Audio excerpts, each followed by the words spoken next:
Hello, welcome to Inside the Tape with Greg Cosell. It's an Inside the Birds presentation. I'm Geoff Mosher alongside Adam Caplan, and joining us every week to break down the tape of the Eagles game is NFL Films senior producer Greg Cosell. He is also star of ESPN's NFL Matchup Show and the Inside the Birds pregame show.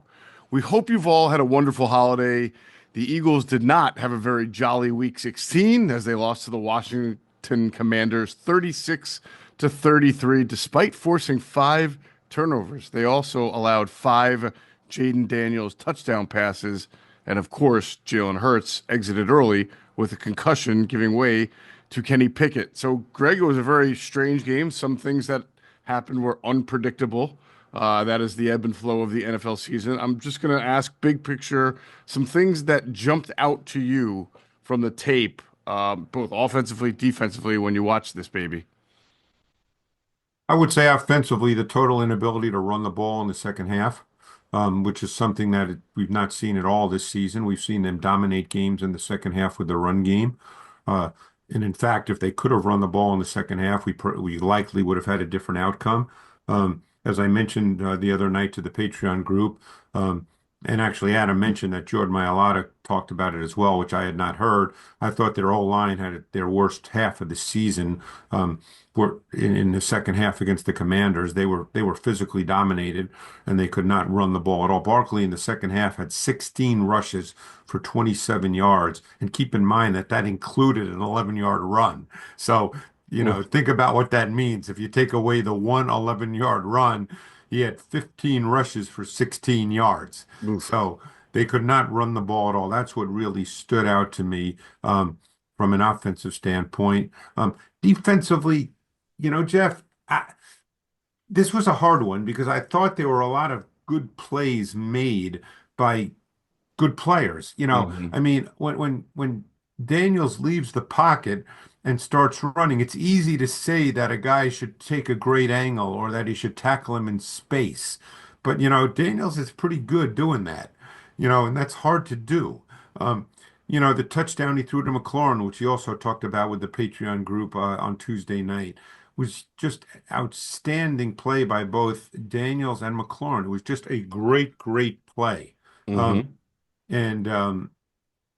So defensively, it was odd. I mean, even the winning touchdown, I thought it was just they got what they anticipated, what they expected, and it was really just it was an odd game for me in that regard. It was an odd game. The defense. I don't think there's anything wrong with the defense. Let's put it that way. Greg, I want to follow up on the offensive line. Was it individual matchups? What was the issue with the offensive line, just in general? I think it was a combination of things. I think there were plays where individuals got beat, and I think that then there were other times where gaps were shot, guys. The run game is always a combination of things. It's never, you have to look at each individual play, but there were multiple reasons why it happened. It wasn't just one thing.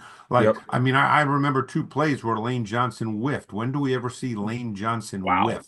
Yeah. I mean, it's the NFL, guys. Yeah. Look, we know how Eagles fans are. We do this every Tuesday night with the group, and it's wonderful. But, there's a lot of games and a lot of plays. Sometimes this stuff happens. Mm-hmm. Let's talk, Greg, about the defense then. We'll start off with that. We talk every week. Is Vic Fangio going to blitz? Is he going to play coverage? Right. Is he going to be 1 high? Is he going to be 2 high? What was sort of the dominant theme of his defense in that game from a coverage standpoint? I made a note of that, and I'm going to look at my notes because I watched that tape Monday, which feels like I watched it 3 months ago. But I, with everything going on this week, Sure. but I did make a note of that, so I just want to see what note I made. I know that you while you look at that, you also observed that Washington seemingly played a lot more 11 personnel than usual. Yeah. Yeah. The Eagles, first of all, the Eagles had a much higher blitz percentage in this game than what their tendency had been Mm. through almost every game. They rushed 5 on 15 of Daniel's 45 dropbacks, which is 33%. And um, and in addition, they had a good amount of four-man sim pressure. So they wanted to go after this offense. That's not just Daniels, by the way. People need to understand you're not just blitzing the quarterback. This is an O-line that plays with a rookie left tackle that struggled, has struggled throughout the season at times. They're not very good overall. But in this particular game, Daniels versus five or more pressure rushers was 9 for 13 for 177 and three touchdowns, and they did not sack him. Whoa. Hmm. Good. That's pretty impressive on Daniel's part. All right. So, and then as far as you mentioned that, so if they're going to be blitzing more, then they were probably showing a little bit more one deep. Yeah, and again, that doesn't mean they're going to blitz this week, although we'll Correct. get to that when we talk on you know Sunday Pre-game about show. Yep. the matchup against Cooper Rush and the Cow. And by the way, just as a quick little tease, last week Cooper Rush versus the Bucks, a team that blitzes a lot. The Cowboys were phenomenal against the blitz. Mm. Now, Mm. that doesn't mean you don't blitz them, Yeah. but Right. it's the league's crazy. I mean, this is you, you can't take one game as a defining feature of the whole season. And I think a lot of people do that because there's only 17 games. So they look at, each game as sort of an entity unto itself. And again, coaches do that for sure. We know Mhm. that. But there's larger things going on. Vic Fangio's not going to change everything about his defense off one game. We thought the first game, Greg, that the Eagles won against the Commanders, that Daniels missed some throws. Yep. It was just a couple weeks after his rib injury, so a lot of people, myself included, felt that maybe he was impacted by that injury. But after watching the tape of this one, I thought Daniels looked spry, healthy, and he showed it. I mean, anybody could see that with their eyes. He made some pretty good, strong throws and some strong runs. I know that you noted that he missed a couple of throws too, but in general he looked a lot different than the first time around guy. Yeah, and to be honest, I think that quarterbacks that are very good runners and that do leave the pocket will always miss a few. And by the way, just to get back to your point, the Eagles did play a lot more cover one in this game than they normally do. So, Hmm. that they blitzed, they played more cover one. But but yeah, I mean, quarterbacks that move, they will always leave some throws on the field. They'll always miss some things, but of course, they compensate for that at times with their ability to make plays with their legs. And I think, as we've discussed many times, I know Adam and I have discussed this being at the combine for years, when talking to coaches is, Yeah. how do you coach that? You almost have to leave that alone. I mean, maybe it's something in a meeting you just say, hey, we designed that play that was there just for the next time, be aware of that. But you're not going to get it. You're not going to get on the Jaden Daniels or the Lamar Jacksons or the Josh Allens or the Mahomes telling them, hey, we called this play, you better throw it. You're not going to say that. Right. You just because you're not going to take away their movement ability because Sure. it's innate. It's in their DNA. It's just instinctive. That's the way they feel the game. You Right. don't want to try to take that away. Gotcha. Let's talk about the secondary. A lot of people have issues or concerns, I should say, about the number of red zone touchdowns the Eagles have been allowing. Yeah. Certainly, they allowed a bunch in this game against Yeah. Washington, and more so the communication element, where the Eagles have been pretty strong this year. But there was a blown coverage. There was again with C.J. Gardner-Johnson, not sure on that first touchdown. What did you see Well, in you general? know how I feel about that stuff. You got to look at every play. I mean, Yeah. obviously, if it happens over a long period of time, and there's issues, then you do run into, why is that happening? When I think what happens in the red zone, because teams don't play, 20 different coverages. There's limited coverages in the red zone because the field's shorter, smaller, tighter, constricted, so you can't do a lot of different things. So what you get a lot in the red zone, depending on down and distance, uh, is you get kind of red zone two, red zone four, where teams play with split safeties, or teams will play man. But you don't get multiple hybrid looks. There's just not a lot of room for all that. Hmm. So I thought that on the first touchdown to Zacchaeus, I think it was, that was the throw that was not great that Zacchaeus caught. Um, I thought McCollum just didn't see that the way he should have seen it. That was my Hmm. sense of it. We talked about that on Tuesday night. I watched that play 20 times. You know, maybe Vic Fangio would tell me differently, but I thought given what the Commanders did with their route concept and kind of a switch release element. I thought that just McCollum, who's a backup, obviously, has played for the most part pretty well, hasn't really hurt the Eagles when he's had to play. That one, I thought he just got a little mentally paralyzed. Hmm. And then on the winning touchdown, which I'm sure is, what everybody's been talking about all Yeah. week, that was just they they anticipated that coverage, which most people do in the red zone. That's not oh, bad coaching. They got out Yeah. coached. That's a coverage that everybody plays. They just attacked it really, really beautifully. They put Bond in a little bit of a bind. They kind of high load him, and it just it was just really, really well done by the offense. They understood what they were getting. They attacked it with a route concept and combination, and it was just really, really well done. Sometimes you got to tip your hat. Yeah, Greg, on that, before we get started here with the tape, I always felt like, particularly the fans will sing, "Oh, this is the blueprint to beat the Eagles." I didn't think there was anything so egregious. No, Oh my God, what's the problem here? You no. just talked about a lot of good execution by Washington. That happens. Yeah, it happens. I mean, look, I mentioned the McLaurin touchdown.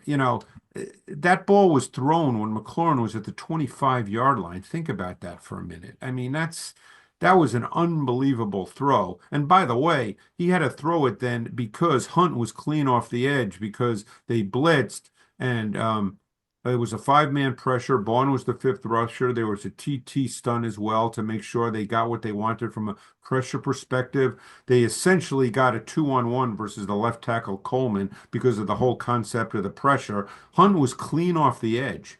So Daniels had to throw it early because Hunt became a free hitter. I mean, that was just as good a spot throw as you'll ever see. I mean, sometimes that stuff happens. It was similar to when earlier in the season, if people, maybe Eagles fans don't remember, but obviously I remember, it was a Monday night game too, where Daniels hit McLaurin against the Bengals for the winning touchdown late in the game, where there was a free rusher and he threw it super early. I mean, sometimes that happens, and you just got to say, yeah, it's two good players making a good play. It is the NFL. Let's take a look at that play, Greg. We'll continue to diagnose it since you bring it up. And Oh, yeah. I mean, this is one of those plays, where I love watching tape because this is just in a sense, it's good football on both sides because the Eagles called a five-man pressure, mhm, and it's essentially, as I said, the way it played out. The left tackle Coleman, it played out where they got a two-on-one on him, and mhm, can't block both. So Hunt ended up being the free hitter. And if you notice up top of the screen, that's McLaurin. He's the receiver who's off the ball here, and he's outside the numbers in a plus split. And if you notice where Mitchell's playing, and Mitchell's kind of playing with a little bit of inside leverage, but he's mhm, also playing the pressure. So a lot of times versus pressure, and most teams have a tendency versus pressure, mhm. particularly versus off coverage, because it's not press. Press, you will throw a fade, but Right. versus off, you're going to throw a lot of quick in breakers. Yeah, And some AJ Brown specialty right there, right? yeah, Little and so slant and breaker. Mitchell is probably coached here based on the pressure concept that play a little bit to the inside with inside leverage. You're going to get likely an in breaker, which by the way they throw a lot of to McLaurin. So that's why he's playing the way he is. But what Mhm. happens is they don't run an in breaker, and if McLaurin is such a polished veteran receiver that he sees the leverage that Mitchell is playing with. Mhm, So what he does is he attacks that leverage with his vertical stem. Even though he knows he's running a fade, he mhm, attacks that leverage with his vertical stem. So he attacks what is essentially Mitchell's area of responsibility. You can see it. Look how mhm. McLaurin comes off the ball. He's angled inside. Yep. Okay. He makes So it look now, like he does make it look like a little post there or a yeah, slant it real looks quick. like he's going Yep. to run inside. Hmm.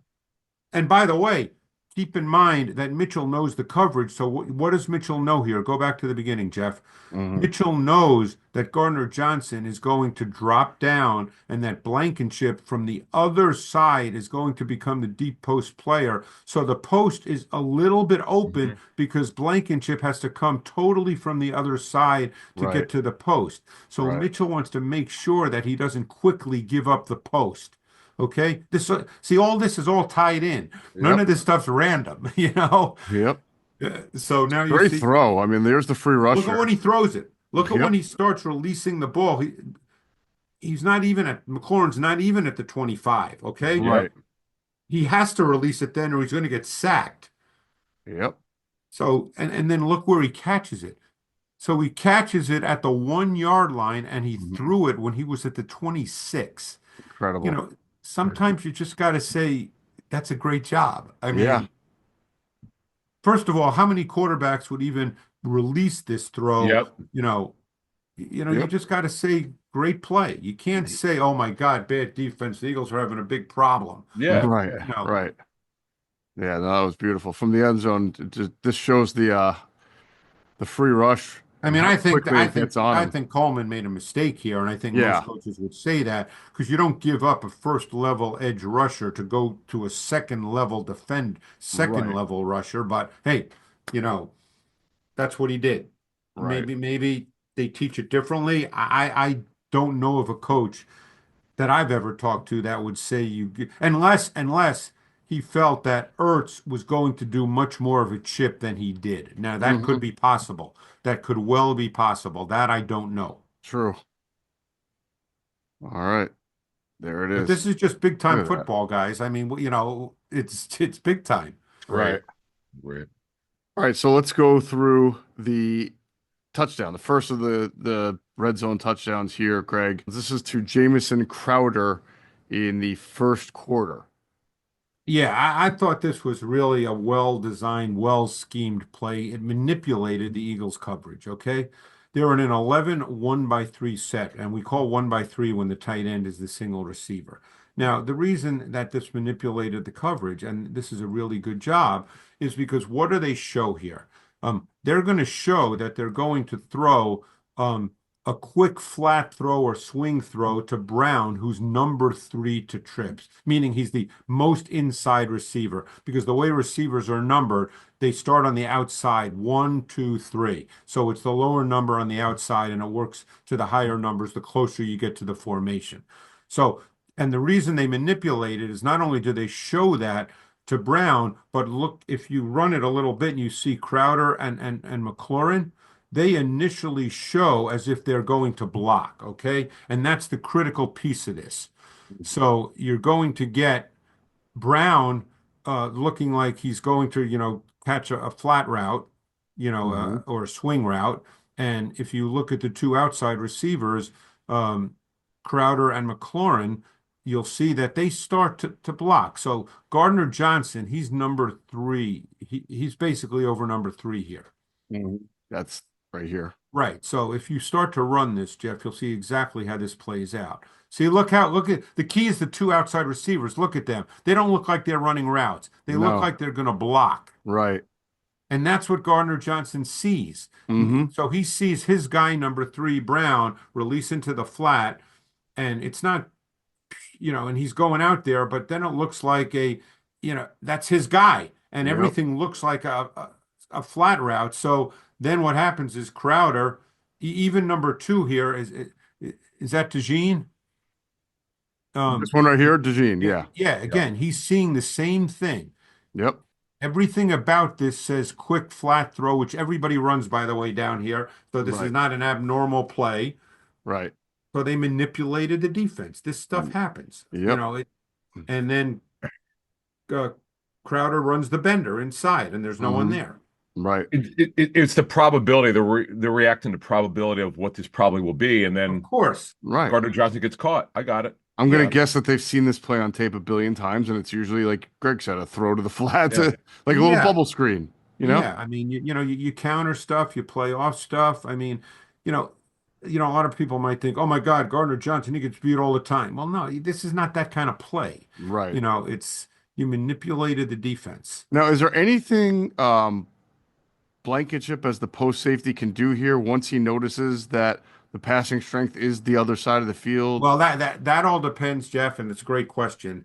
It's a really good question because I thought that too, but that depends on how they coach it. How he coach Yeah. it? Because go back, because it's a 4-by-1 set. So, and by that I mean 1-by-4 2 to set, 3 to 4. because Right. the back is to the trip side of the formation. So it's 1-by-4. So I don't know. They could say here that Blankenship should be lined up more toward the middle because they obviously have Mitchell down below, so he's going to match up to Ertz 1-on-1. I mean, that's not an issue for the Eagles having a corner match Ertz. Right. So is Blankenship misaligned here? Should he be closer to the middle? That's a very good question. I don't know the specific answer to that Right. because I'm watching Blankenship and I'm thinking to myself, what's he looking at? I mean, Sure. obviously they go with the quick inside zone run action as well, but that's not his immediate responsibility. The Crowder 9-yard touchdown was basically the Correct. game winner. Correct. This is the game winner. Yeah. So we'll take a look at that and diagnose as well. Here you go. Yeah, they knew what they were going to get coverage wise. I mean, Hmm. I knew that as soon as I saw the play because it attacked the coverage. Right. So there's a couple of really important things here. Number one, the coverage is what we call red zone 2, meaning that it's two split safeties, and you're going to have a linebacker, and that's Zach Bond, who's essentially going to, be the seam player. Obviously there's not a lot of room for a seam, but he's basically a middle hole player. Hmm. Okay. And the reason he's cheated where he is because it's an empty set and there's 3 receivers to the wide side of the field and only 2 receivers to the boundary side. So he's cheated to the 3 receiver side, which just makes perfect sense. Hmm. So since they pretty much know what they're going to get, there's a couple of things going on here. They're going to run a 2-man combination with Crowder, who's number 2 to trips, and Ertz, who's number 3 to trips. Okay. And they're essentially going to high-low Bond. So what's going to happen is Crowder's going to run the bender Hmm. into the middle of the field, okay, away from the safety Blankenship, away from the safety, okay? So he's going to bend hard inside. And then Ertz, and it ends up being kind of a switch release, but Ertz is then going to run an inbreaker in front of Bond.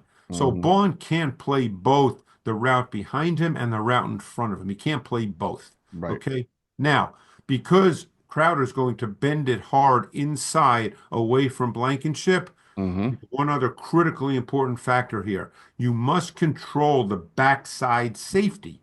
The backside safety, you can't allow him to rotate over and impact the throw because Crowder is going to catch this ball on the back end of Commanders. Okay, people can see that. He's going to catch this ball on the back end of the word Commanders. So you Hmm. have to make sure that McCollum can't rotate over and impact this throw. So how do you do that? They take Brian Robinson, who's number 2 to Twins, to the boundary side of the formation, and they run him right at McCollum. And that becomes McCollum's responsibility, okay? So Hmm. now McCollum is controlled. You have to control McCollum. So now if you start to run this, you can run this, Jeff. You can see all this and freeze it right here. A little, yeah, you're close enough. I mean, Daniels has already started his throw, but the reason he started his throw is because Bond's body position. Once Hmm. Bond opens up like Get his that, back.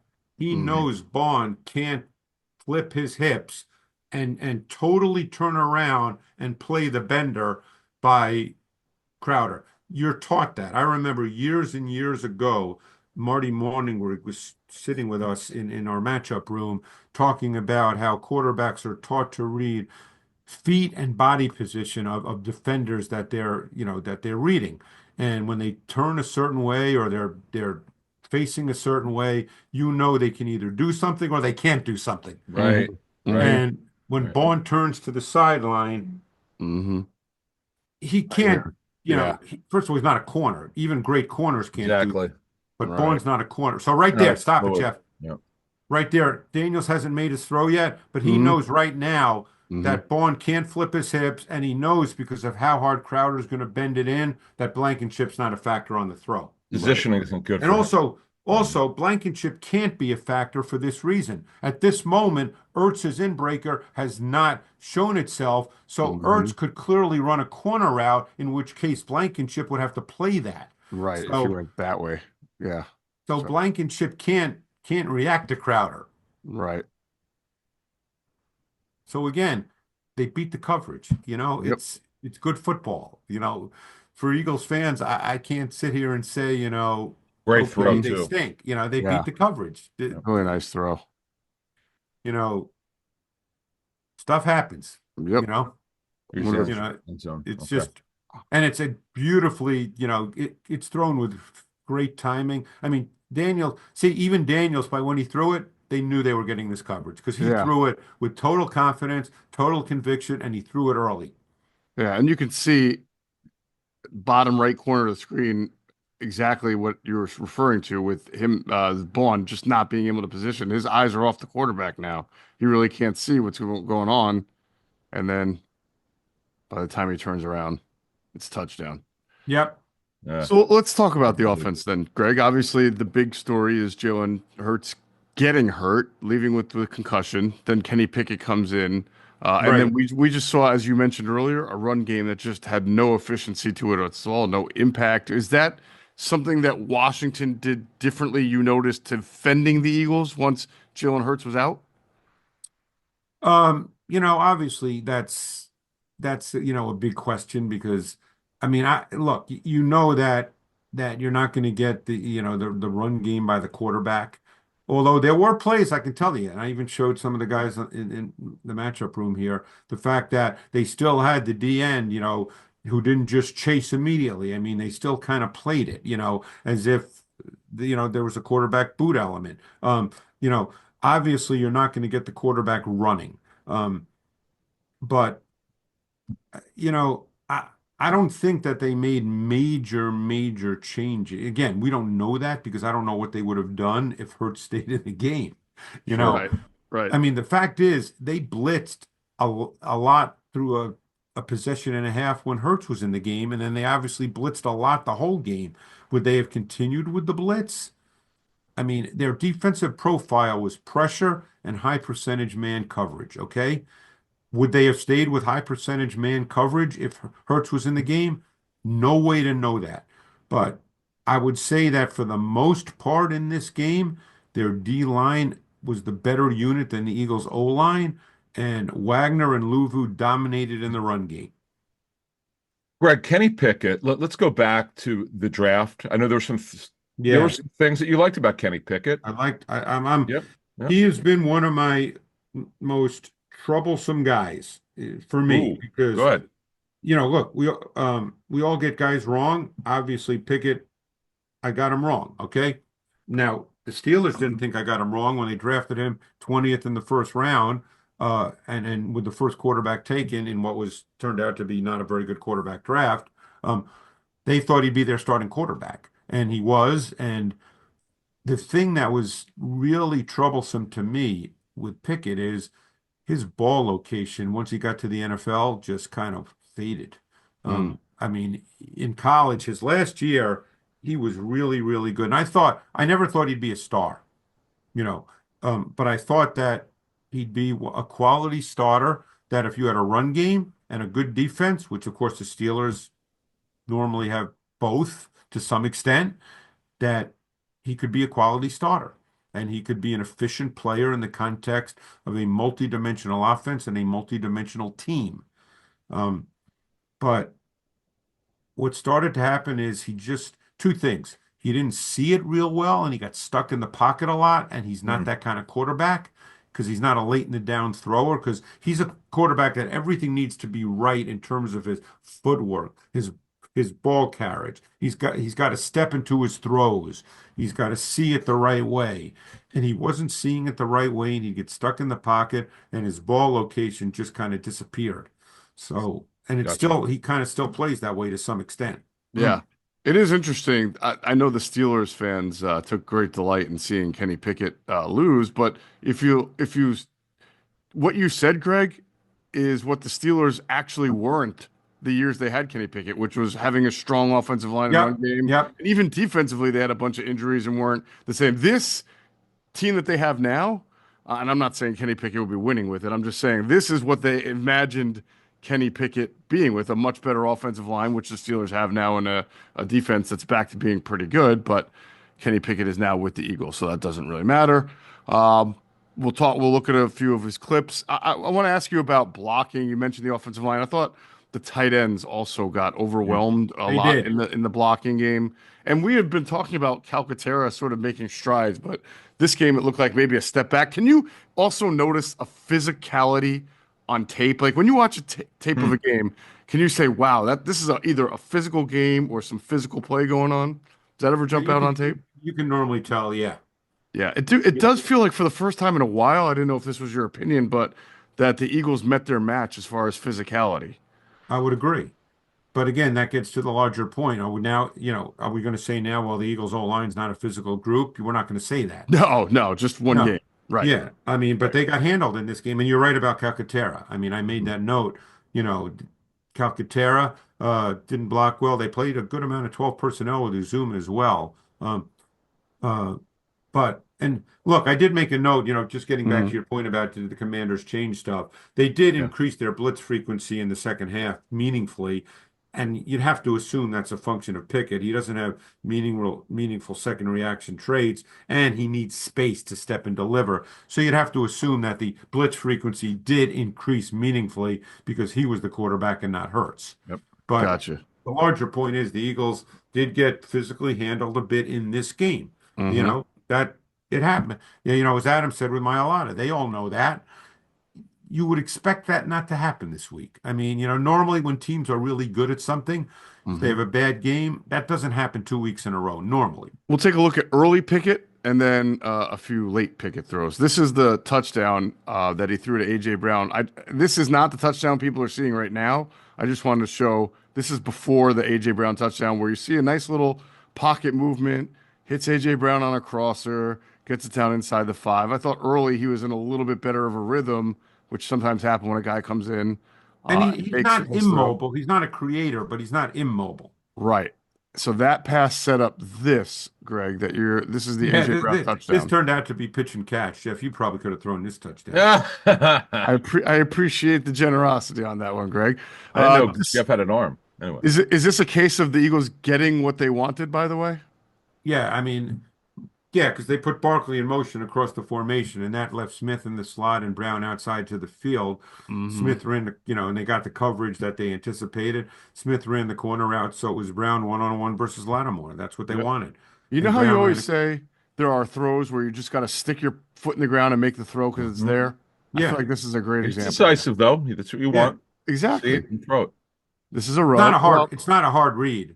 no, no, it's that's okay, right? It's the one read. It's supposed to be the read. You made the throw you were supposed to Hmm. make. Yeah, because We do really have the to. only guy once Barkley went in motion, okay, and they got what Mhm. they wanted. The Yep. only guy you got to be concerned about is Bobby Wagner, and he moved inside, which is the whole point of the motion. He Right. he he bumped inside with Barkley's motion. There's Hmm. Wagner. Yep. He's the only guy you got to be concerned about. Now you just have to double check. Hmm. Number one, Iggy, that turns his back to Smith, but it has to be, man, based on the whole look. It has to be, you Yeah. know. So right now, you got it. There's no way Iggy right now is coming off that. There's no way. Right. I actually give Wagner credit, and he's one of the best to even make this a play. I mean, he really, Yeah. you said cheating inside and then had to get over there pretty But quick. that's the only way this play wouldn't have worked is if Wagner didn't bump inside at all to Barkley's motion. But that's the whole point of Barkley's motion. Right. Absolutely. So just to show you how close games are, this is right where he catches it. Right there. Perfect window. Bam. Touchdown. So, Greg, this is a third quarter. I believe it is a third down, It's a and third and I'll let eight. you This was a third and third eight. and eight play. Okay, so set the stage for us Yeah, here. now they're going to show double mug with a single high structure here, okay? But what they're going to do is what you do with, young quarterbacks and certainly quarterbacks that come into a game, you know, they're just trying to execute the plays, is they're going to drop out, and they're going to go to cover two. Okay. So right now he's looking at single high, could be Hmm. man, could be cover three, which are both single high concepts, obviously, cover one, cover three. But as you run this, Geoff, you'll see that they're going to go to cover two. Right there. Start to go to cover two. So freeze it right now. Okay. Right here. So they're Hmm. going to cover two. All right. So now it's up to the quarterback on his drop to decipher. Hmm. Notice Luvu. Luvu's the middle hole defender in cover two. No, that's not Oh, Luvu. sorry. Wrong That's guy. Luvu. There you go. Yep. So Luvu has turned his body to one side. Clear. It's clear as a bell, correct? Yep. Now let's look down below. What have they called? They've called a high-low concept. So Hmm. Calcaterra runs the low route. Brown's going to run the in-breaker behind him, high-low. This Hmm. is in everybody's playbook. This would be in a ninth grade playbook. This is so now, you've got a quarterback has to make this adjustment in his Hmm. brain. He has to decipher this as he's dropping. Pickett did not decipher it. So he's Right. out of there right now. You can see his body. He's out of there right now. And Brown's wide open because you're Yeah. throwing this ball off the underneath hook defender Yep. in a high low. You're Yep. throwing it off him. Yep.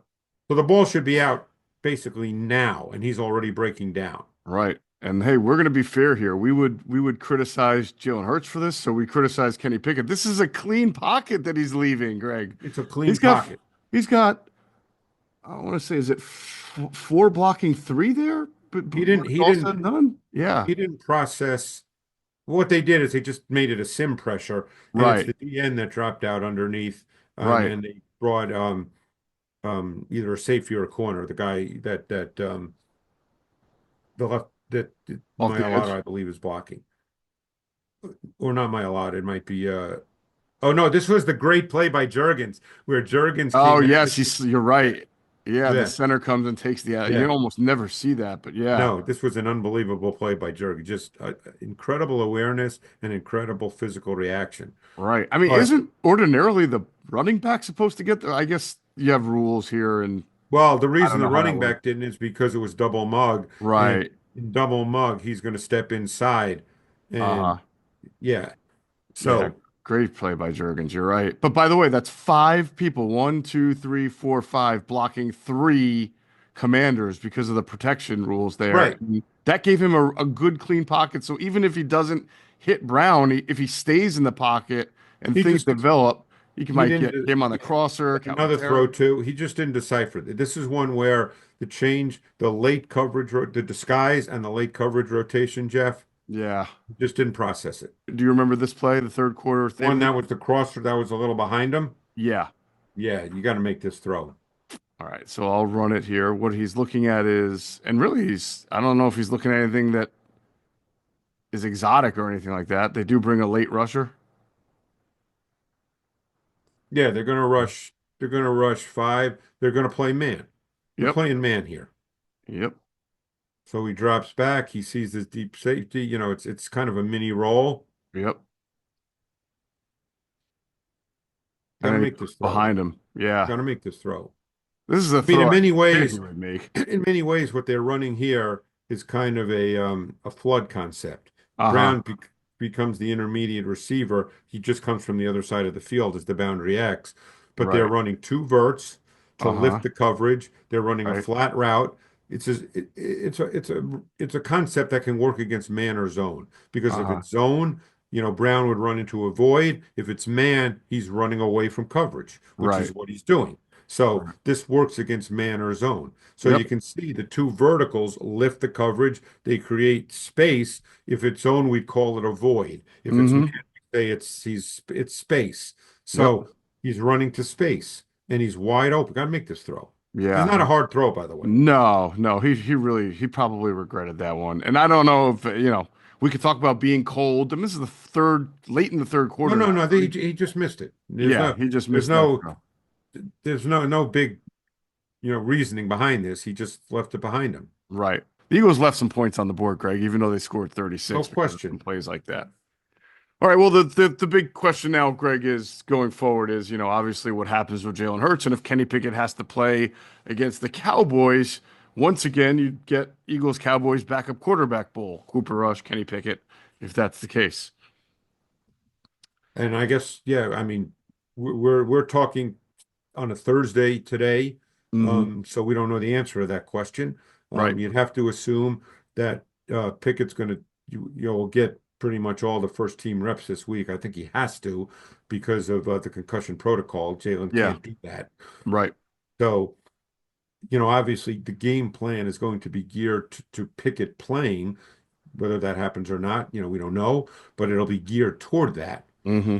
So, and hopefully he's more comfortable, with a week taking all the first team reps, being more involved in everything. Hmm. We'll see what happens. So the Cowboys, Greg, they're a muff punt away from being 5-0 in their last 5 games. They had an impressive win over Tampa.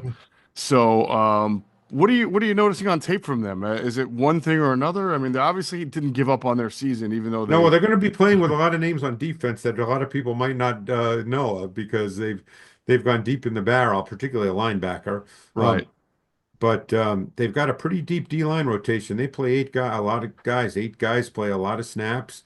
Obviously Parsons, Golston has become a really important player for them. He's sort of a move around guy as well as Parsons. Um, offensively, Rush has gotten a little better with each game, incrementally better. As I said at the top, not necessarily a super gifted quarterback which is why he's a backup in the league, but he's clearly gotten more comfortable. Um, until this past week against the Bucks, they ran the ball really, really well with Dowdle. This week they didn't, Hmm. but it didn't affect their ability to score. And Right. as I said, Rush was really good this week against pressure. He was really good on third down.